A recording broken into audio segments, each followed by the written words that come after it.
Hi guys, I'm gonna do a makeup tutorial. Everything's all organized, so I thought, why not? Pardon for the camera shifting and the tight confined space of which I have not fully worked out yet. I think if I shut that drawer, yeah, there we go. All right, that's shut. Got my Repticon shirt on. I hope you guys can see me because the camera's kind of tilted down.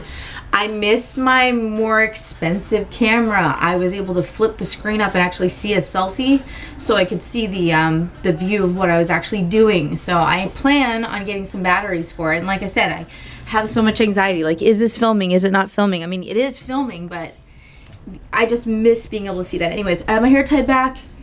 I am, of course, not going to work like this. This is just going to be a tutorial using a few products that I like, including the Fit Me by Maybelline. Not my absolute favorite foundation, as it turns out, but definitely got the right color tone for me. I'm just going to dab this on my face. I always do this because I find it gives me better coverage than just going ahead and applying it with a brush.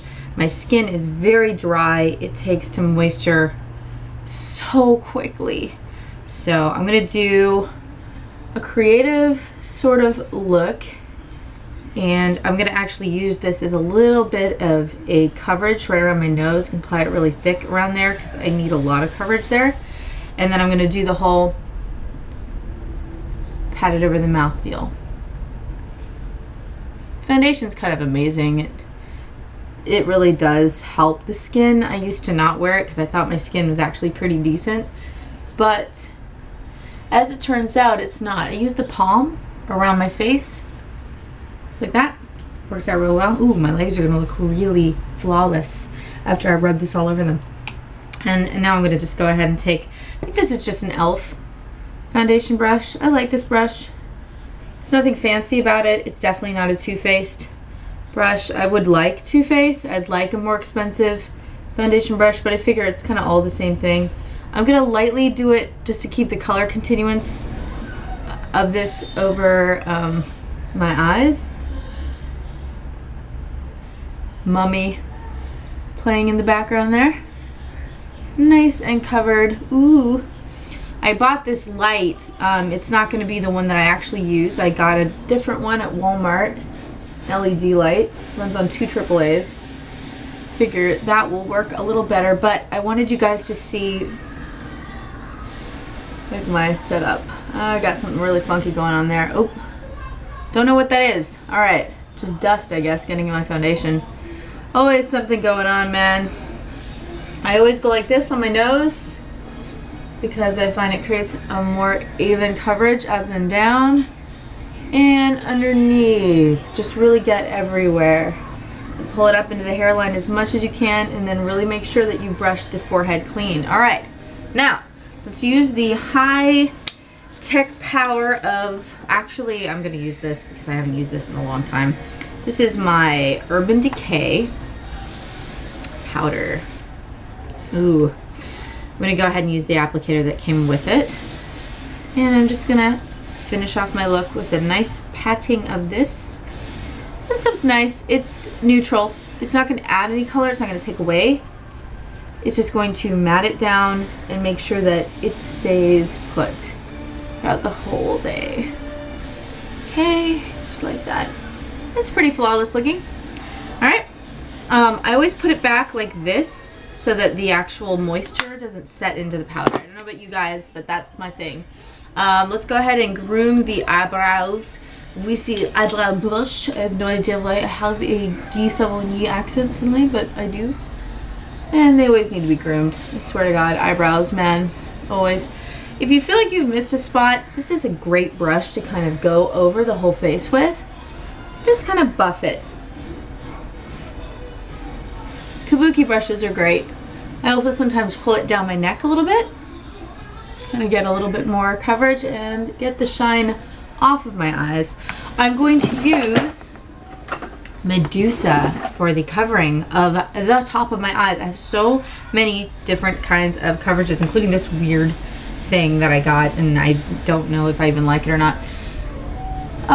Best to apply with a brush just to keep this, I don't know, looking nice because Medusa tends to look kind of bad because you're using your finger, kind of like the Urban Decay. Speaking of which, here. Oh, and by the way, I have a ton of new hauls coming in, including some Spencer's hauls, so stay tuned for that. Love Spencer's, including some Harlequin stuff. Because Harlequin's really big now because of Suicide Squad, and email has been Harlequin for so long. And any neutral, by the way, is fine on the lips. Fill it in a little bit, because if you're using a clear gloss like me, you need that. Actually, I'm going to share with you this product, new favorite product right here. Great. A little goes a long way. Alright, I'm going to do a really kind of sweet and saucy lip cover. And yes, I love doing my lips first. Because after I'm done doing my eyes, I'm like, oh god, I gotta do my lips too.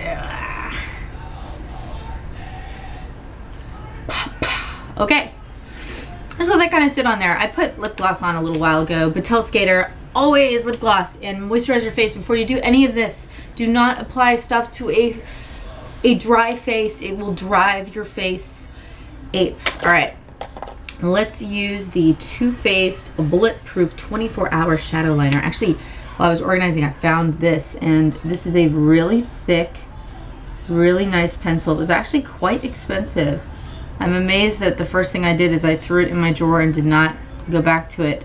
The Kat Von D liquid liner I used compulsively. I highly recommend it. As you can see, I'm doing kind of a bold outline here. This is probably not going to be the makeup that I wear to work today. I just wanted to do a cat eye, really bold cat eye. As you can see, I pulled it out on the sides. No panic if it doesn't look right.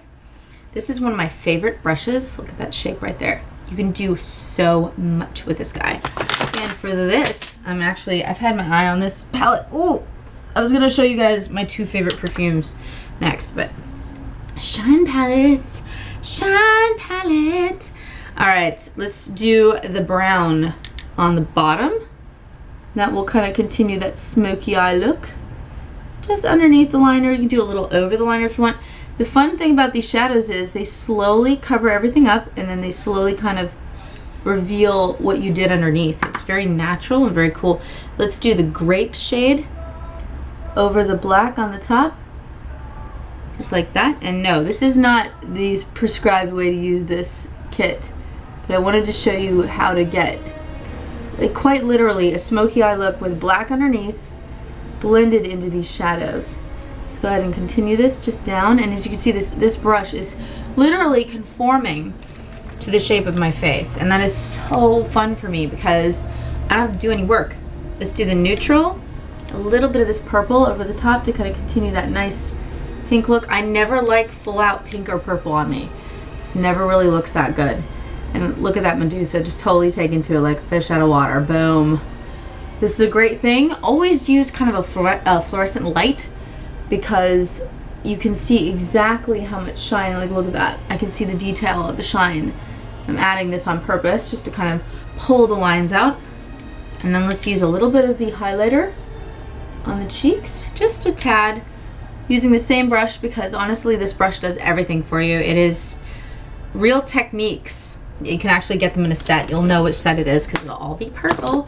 Go ahead and take the kabuki brush that highlight out, make it look as natural as you can, and then let's take out our blending brush and quickly kind of go over this whole thing that I just did, just to shape it a little bit and make sure that the powder is setting in, not just like on top. All right, and as you can see, it's really shiny and really pretty.